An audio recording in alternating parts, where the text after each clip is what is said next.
Okay, what is barrier repair cream? So skin का अपना एक बैरियर फंक्शन होता है जिसकी वजह से ऑप्टिमाइज्ड रहता है उसका day to day function of skin कि trans epidermal water loss normal है, बाहर के पोल्यूटेंट्स, बाहर की यूवी रेज उतना असर नहीं कर रही हैं हमारी स्किन And को. this barrier repair cream helps to fix that function. Yes, exactly. Because of the components like ceramides, hyaluronic acid. So it will be described as a moisturizer which is actually actively helping your skin. बिल्कुल. And this moisturizing cream, which is barrier repair, is composed of normal substances which are present in the skin cells. Ceramides and hyaluronic acid normally हमारी skin में होते हैं, तो जब हम barrier repair करते हैं तो हम बाहर से भी देते हैं. So it is one of the best creams which we give post procedure.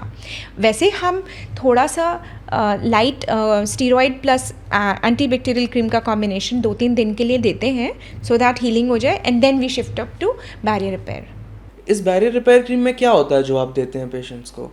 Like what are some of the main ingredients that you would like to so as I just now said कि जो skin में normal ceramides होते हैं sales में and hyaluronic acid होता है, थोड़े से लिपिड्स होते हैं, एसेंशियल फैटी एसिड्स होते हैं, ये सब चीज़ें बैरियर रिपेयर में होती हैं जिससे कि वो एक इमोलिएंट का काम करे. इमोलिएंट क्या करता है कि एक पतली सी लेयर बनाता है स्किन के ऊपर जिससे उसका बैरियर फंक्शन इंटैक्ट रहे एंड जो डैमेज हो रहा है स्किन को वो थोड़ा हील अप हो जाए, थोड़ा सा हाइड्रेशन भी मिले साथ में. अच्छा, एक बात बताओ, क्या आपसे कभी किसी ने ये बोला है कि मेरे को अपने बालों में हेयर स्टाइल चाहिए तो मैं लेज़र ही करवाऊंगा सीधे, कि लाइक मेरे को अपने बाल ऐसे ही रखने हैं, I don't want like them to grow even like 1 millimetre below here, तो मैं यहाँ पे लेज़र ही करवा लूँगा? तो लेज़र हेयर रिमूवल के लिए आते हैं ना, बियर्ड शेपिंग होती है लेज़र हेयर रिमूवल से. Wait, beard shaping? Yes. So आप जो सैलून्स में बियर्ड शेपिंग कराते हो और साथ में आप ये अगर चाहो कि मेरे ऊपर वाले चीक्स पे कभी हेयर ना आए, तो ऑब्वियसली बियर्ड शेपिंग हमेशा के लिए हो गई ना. So this is done by laser hair removal. Extra hairs को आप एक set number of laser sessions के द्वारा हटा सकते हो. तो चाहो तो बालों में पैटर्न भी बना सकते हो आप, टेडी बेयर बनवाना हो किसी को अपने साथ. स्कैल्प के हेयर को लेज़र हेयर रिमूवल से हटाना बहुत मुश्किल होता है because they tend to regrow back और उनको डैमेज करना भी बहुत मुश्किल है, तो इसलिए स्कैल्प में लेज़र नहीं करते. बट हाँ, beard shaping, forehead shaping is a common thing which we do every day.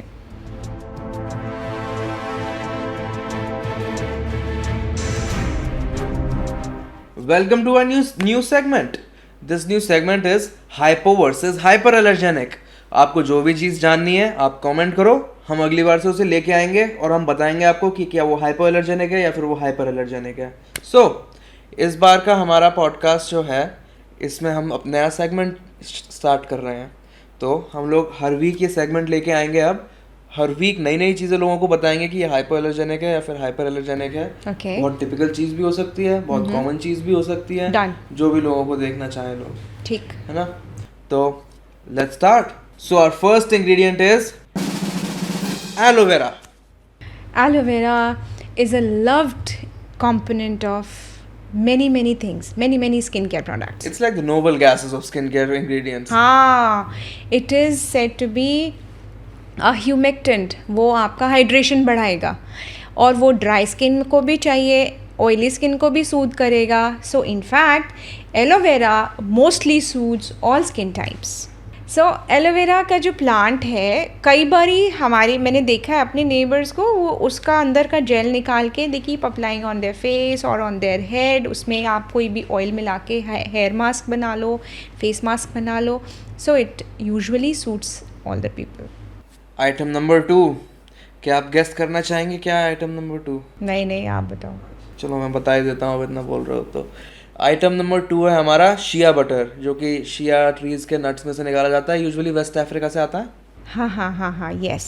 So shea butter is a very good emollient मैंने आपको अभी बताया था, वो वाले सब्सटेंसेस जो स्किन के ऊपर लग जाते हैं जब, तो थोड़ा बैरियर रिपेयर क्रीम का काम करते हैं. बैरियर रिपेयर का एक एसेंशियल इंग्रेडिएंट है ये, और स्किन को बाहर की चीज़ों से बचाता है, उसको थोड़ा हाइड्रेटेड और ल्यूब्रिकेंट भी रखता है. तो shea butter in most of the cases is hypoallergenic. Most cases क्यों? हाँ, हाइपो तो फिर सभी के लिए होगा, लेकिन जो बहुत सेंसिटिव लोग हैं जिनको वैसे ही थोड़ा प्रॉब्लम हो रहा है, उन लोग, चलो अभी उन लोगों के लिए ऐसे हम बात नहीं कर रहे हैं, दे नो हाँ, who they are, generally it is no hypo. How to do it. Our next ingredient, and this is used everywhere. 60 रुपए के हेयर वैक्स से लेके 10,000 रुपए के लॉरियल के प्रोफेशनल शैम्पू तक में होता है ये. And this is parabens. Okay, so parabens are derived from benzoic acid, which is an aromatic compound. Chemical compound है, aromatic compound है. Parabens are usually used as preservatives. क्या ये केमिकल नेचुरल है? देखो, केमिकल है ये ऐसे नेचुरली किसी पेड़ पौधे से नहीं आ रहा है, तो यूजुअली इसको सिंथेटिकली बनाया जाता है. इसलिए ये एक बहुत अच्छा प्रिजर्वेटिव है, लेकिन ज़्यादा क्वांटिटीज़ में ये हार्म करता है. So it lies in the segment of hyper allergic. ज़्यादातर में हार्म करता है. इतना ख़राब होता है ना ये, अगर किसी दिन लगा लो, उस दिन अगर फॉर एग्जांपल शैम्पू में आपके पैराबेन आपने लगा लिया तो आपके बाल फिर उस दिन ख़राब ही होने एकदम, ऐसा लगता है. हो सकता है, कई बार लोगों को एलर्जी हो जाती है. अब हम आते हैं एक इंग्रेडिएंट पे.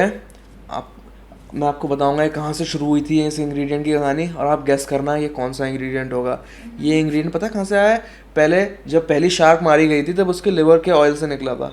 And that's how Squalene. yes, Squalene. ऐसे हमें पता चला कि ये कुछ होता भी. आजकल तो ऑब्वियसली प्लांट्स वगैरह से आता है. हाँ, ऑलिव से आता है, शुगर केन से आता है, अब प्लांट डिराइव भी होता है स्क्वालिन. वो शार्क ऑयल से, शार्क लिवर से इसलिए लेते क्योंकि वो ज़्यादा कॉन्सेंट्रेशन में आता था. हाँ, बट अब लेते नहीं है उसको, यूजुअली प्लांट डिराइव्ड ही लेते हैं, और अब सिंथेटिक भी यूज़ होने लगा है squalane. So squalane comes in hypo because इससे एलर्जी होने की संभावना बहुत कम है. It is soothing, it has soothing and anti inflammatory effect. तो कहीं कुछ प्रॉब्लम हो भी रहा हो तो वहाँ आप लगा सकते हो.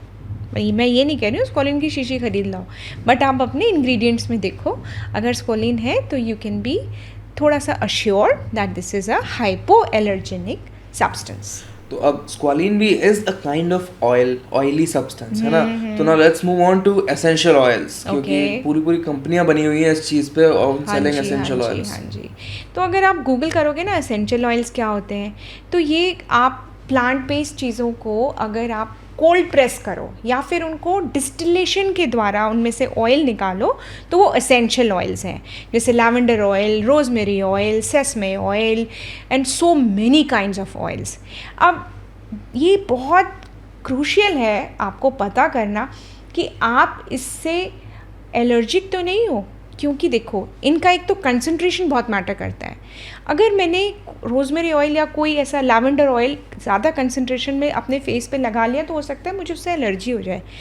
लेकिन इन प्रोडक्ट्स लाइक एस्ट्रिंजेंट, इनको बहुत लो डोज में, लो कंसंट्रेशन में रखा जाता है, and then they become very soothing and very good for your skin. तो नंबर 1, आपको वो पर्टिकुलर एसेंशियल ऑयल सूट करता है कि नहीं, और नंबर 2, उसका कंसंट्रेशन कहीं ज़्यादा तो नहीं है कि वो आपकी स्कैल्प को, अगर सिर पे लगाओ तो स्कैल्प को लाल कर दे या आपकी स्किन को थोड़ा इरिटेट कर दे, इन्फ्लेम कर दे, बजाय एंटी इन्फ्लेमेटरी होने के.